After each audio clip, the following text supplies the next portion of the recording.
नमस्कार, सुप्रभात। मैं doctor Sonika Sharma, medical officer Ayush, PHC Mahanpur. आज मैं 8th इंटरनेशनल योगा डे पर आप सबको बधाई और बहुत बहुत शुभकामनाएं देती हूँ।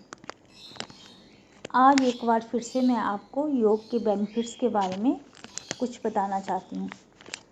सबसे पहले तो मैं आपको ये बताना चाहती हूँ कि 21 जून को ही क्यों इंटरनेशनल योगा डे मनाया जाता है। इसके पीछे ये धारणा मानी जाती है कि 21 जून जो है वो साल का सबसे लंबा दिन है।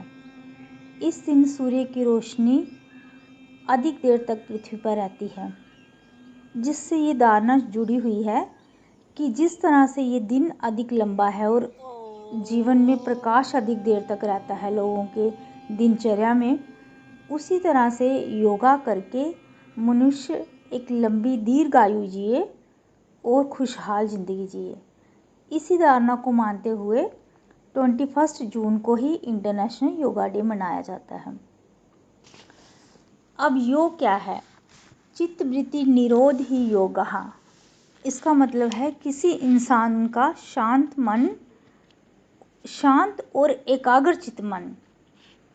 योग का शाब्दिक अर्थ है जुड़ना, यानी हमारा जुड़ाव ब्रह्मांड से होना। योग के माध्यम से मनुष्य के शरीर और मन में एक बैलेंस स्थापित होता है। योग के द्वारा आत्मा के साथ शरीर भी वश में हो जाता है। योग मुख्य रूप से एक आध्यात्मिक अनुशासन है। योग एक कला भी है और योग एक विज्ञान भी है। योग से मनुष्य का शरीर और मन दोनों नियंत्रित रहते हैं। आयुर्वेद में अष्टांग योग माने गए हैं, जिसमें से मुख्यतः आसन, प्राणायाम और ध्यान को अधिक महत्व दिया गया है। अगर मैं योग के बेनिफिट्स के बारे में संक्षिप्त में बताऊं तो योग के द्वारा शरीर स्वस्थ रहता है, मन प्रसन्न रहता है, विचार शुद्ध होते हैं। योग के द्वारा मानसिक रोग दूर होते हैं, मनुष्य की कार्यशीलता बढ़ती है, मनुष्य का व्यक्तित्व और निखर जाता है, इसमें अच्छी नींद आती है। अगर संक्षिप्त में लें तो योग के द्वारा शारीरिक और मानसिक दोनों ही बेनिफिट्स हमें मिलते हैं। इसलिए हमें अपने व्यस्त जीवन में से कुछ पल निकाल के सुबह शाम थोड़ी थोड़ी देर के लिए ही सही योग को अपने जीवन में, अपने डेली रूटीन में इसको अपनाना चाहिए। जैसे कि आजकल का ऐसा टाइम चल रहा है, कभी कोई पैंडेमिक आ रहा है, जैसे पीछे कोविड-19 का पैंडेमिक हुआ है, उसमें भी योग और आयुर्वेद के द्वारा हमें बहुत ही सहायता मिली है। आगे भी बहुत तरह की मुश्किलें आ सकती हैं, जिनके लिए हमें अपने आप को पहले से तैयार करना है।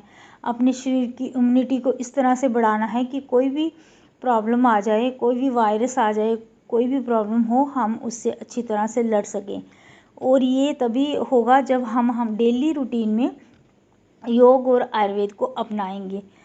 हमें अपनी दिनचर्या में कम से कम ज़्यादा नहीं तो 2-4 कुछ ऐसे आसन करने चाहिए, जैसे ब्रीदिंग एक्सरसाइजेज हो गई, प्राणायाम हो गया, अनुलोम विलोम प्राणायाम हो गया, भ्रामरी प्राणायाम हो गया, ओमकार का उच्चारण हो गया, कपालभाति प्राणायाम, सूर्य नमस्कार। ये छोटे छोटे ऐसे योग आसन हैं जिन्हें डेली हम अपनी रूटीन में करके अपने आप को स्वस्थ रख सकते हैं। इसके साथ साथ ध्यान लगाना, आसन में बैठना, मेडिटेशन करना। मेडिटेशन से हमारे बहुत से मानसिक रोग दूर होते हैं, जिससे हमारा मन प्रसन्न रहता है। आजकल का जो टाइम चल रहा है, इसमें हर व्यक्ति किसी न किसी मानसिक रोग से जूझ रहा है। हर किसी को कोई ना कोई परेशानी है, किसी को गुस्सा ज़्यादा आ रहा है, इरिटेशन रहती है, एंजाइटी, नींद नहीं आना, लैक ऑफ कंसंट्रेशन।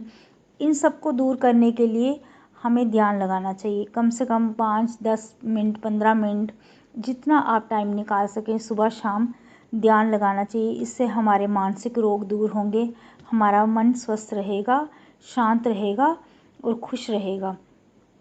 और मैं अंत में योगा डे पे आपको यही कहना चाहूँगी कि आप में इस योग और आयुर्वेद के बारे में इतना ब्रीफली तो एक्सप्लेन नहीं कर पाऊँगी इसको अभी, लेकिन मैं इतना ही कहना चाहूँगी कि आप सब, हम सब मिलके कम से कम अपनी दिनचर्या में से 15 मिनट, आधा घंटा योग और प्राणायाम को दें, आयुर्वेद को अपनाएं, जिससे हमारे शरीर स्वस्थ और मन भी स्वस्थ रह सके और हम खुशहाल और दीर्घायु जी सकें। धन्यवाद।